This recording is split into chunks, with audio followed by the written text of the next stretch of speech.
Inilah ketan hitam yang sudah direndam semalam. Tadi saatnya ditiriskan untuk menuju proses berikutnya.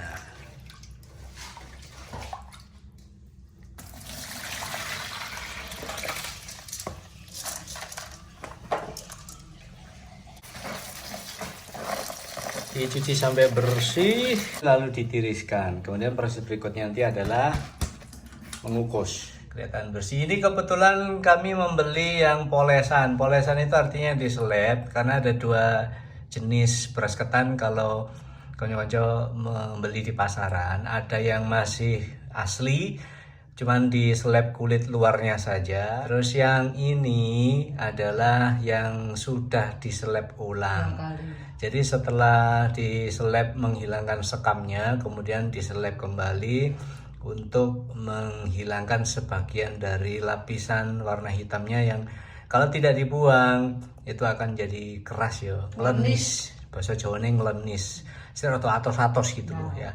Nah seperti itu. Jadi silakan membeli yang memang sudah dipoles. Cukup. Sekarang saatnya mengukus tahap pertama ketan hitam yang tadi sudah ditiriskan ya. Mengapa perlu ditanak bagian pertama? Ini istilahnya untuk ngekel nih, bahasa Jawa itu pematangan awal. Beda dengan nasi ya. Kalau bikin ketan oran itu mirip dengan mau membuat tetel. Jadi tidak melibatkan banyak air. Air yang dibutuhkan nanti selain untuk mengukus ini juga yang akan dicampurkan dengan garam nanti ya pada proses berikutnya. Jadi sekarang dikekel nih di sini. Ini nanti berlangsung kira-kira setengah jam. Rapat menutupnya, jangan sampai ada kebocoran uap. Sudah setengah jam berlalu, saatnya mengangkat beras ketan yang dikekelkan.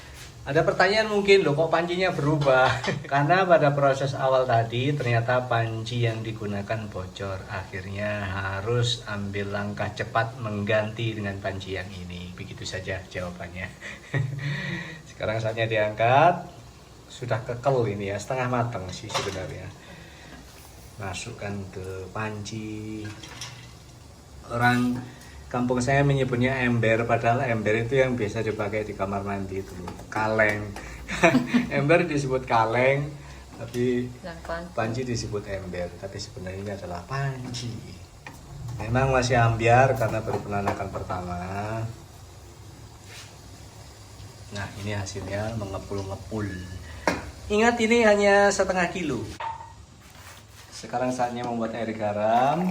Ini kalau ditakar dengan gelas belimbing sama dengan 1,5 gelas.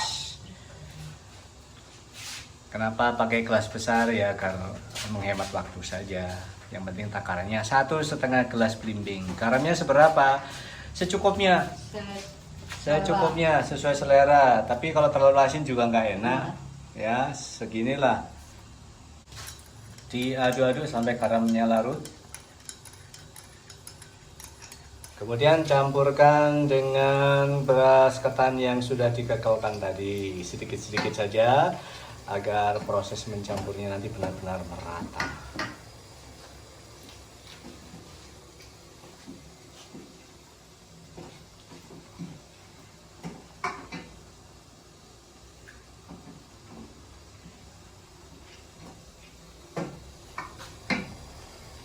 Dayung Jawa dikaru ukur-ukur, tidak perlu direbus, jadi hanya diurap-urap seperti ini. Menunggu sekitar 5 menit sampai air garam tadi benar-benar teresap ke dalam beras yang sudah setengah matang ini. Dan kelapa yang dibutuhkan untuk membuat ketan oran adalah kelapa yang sudah tua seperti ini. 1 butir saja, atau kalau diparut bobotnya setengah kilogram. Jadi setengah kilo ketan hitam, kelapanya setengah kilogram juga, atau 1 butir besar. Ya, nanti dibersihkan tentu saja agar kelihatan lebih cantik. Bagian luarnya yang hitam-hitam kasar ini harus dibuang agar terlihat putih. Kemudian ketika diparut nanti bersih banget. Kontras dengan warna ketannya yang ungu hitam apa merah wis pokoknya ikulah. Diparut, kemudian kalau mau awet nanti dikukus dulu. Tapi kalau mau segera dikonsumsi ya nggak apa-apa, langsung saja setelah diparut. Begitu ya konco-konco. Tunggu informasi berikutnya, proses berikutnya. Memarut kelapa harus hati-hati karena ini termasuk yang tajam, jenis yang tajam. Yang terbuat hanya dari logam. Kalau zaman dulu kan ada yang terbuat dari kayu, pakai itu kawat kecil-kecil yang dipaku-paku secara manual. Tapi ini mungkin di mesin ini, mesin. Jadi tajam banget ini, duri-durinya ini tajam banget. Makanya harus benar-benar kontrol agar tidak sampai meleset.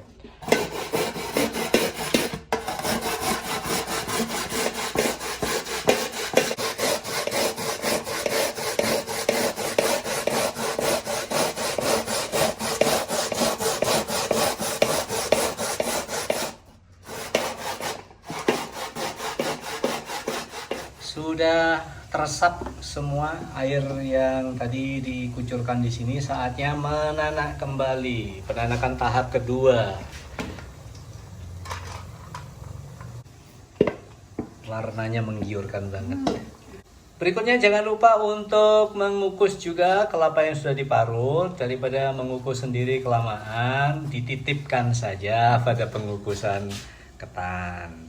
Mengapa kelapa parutnya harus dikukus juga? Agar awet, tidak cepat basi. Seperti ini. Saatnya menutup rapat. Dan ini akan berlangsung selama sekitar 45 menit sampai benar-benar matang. Ya. Sambil menunggu ketan matang, jangan buang-buang waktu. Manfaatkan waktu yang ada untuk melanjutkan proses berikutnya, yaitu menyangrai kedelai. Kedelai disangrai di sini nanti sampai benar-benar kecoklatan matang.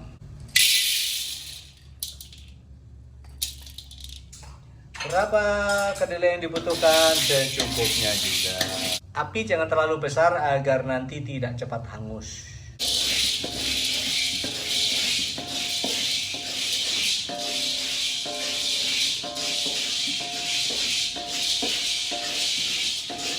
Ketan sudah matang, saatnya mengangkat. Tentu saja kelapa parut ini juga sudah matang. Siap diangkat pelan-pelan, awas. Jangan sampai berodol. Kalau tumpah ke situ nanti tidak cantik hasilnya. Ini kelapa sudah diangkat. Sekarang saatnya mengangkat juga ketan yang sudah matang. Waduh, aromanya. Angkat pelan-pelan. Sudah matang ini.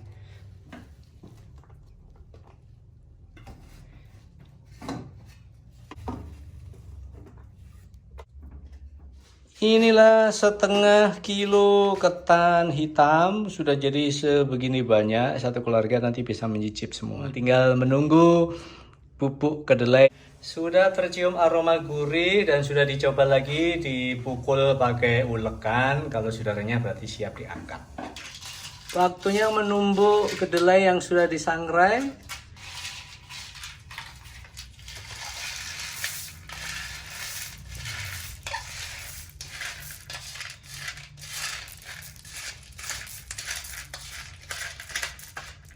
Jangan lupa menyertakan gula pasir, berapa jumlahnya sesuai selera saja.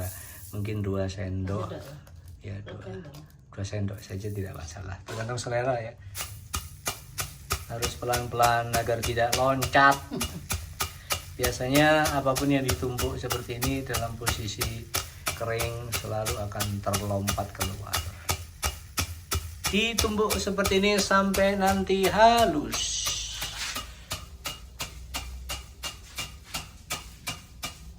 Diayak agar nanti didapatkan hasil yang halus.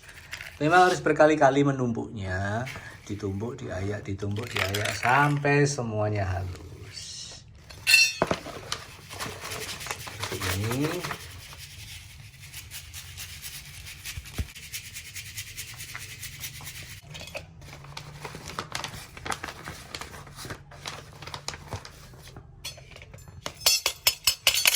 Saatnya menghidangkan, saya menggunakan sebuah cobek. Saya letakkan selembar daun pisang di atasnya, seperti ini. Lalu letakkan ketan. Aromanya benar-benar menggiurkan. Jadi kalau konco-konco suka yang lunak bisa menambahkan air lebih banyak. Kalau saya suka yang seperti ini, agak akas. Agak akas tapi sebenarnya ini empuk banget. Seperti ini sudah saya tata ketan di cobek. Menyusul berikutnya kelapa parut yang sudah dikukus, letakkan di atasnya juga. Sudah terjadi kontras ini ya. Ketan berwarna ungu tua, sedangkan kelapa parut berwarna putih bersih.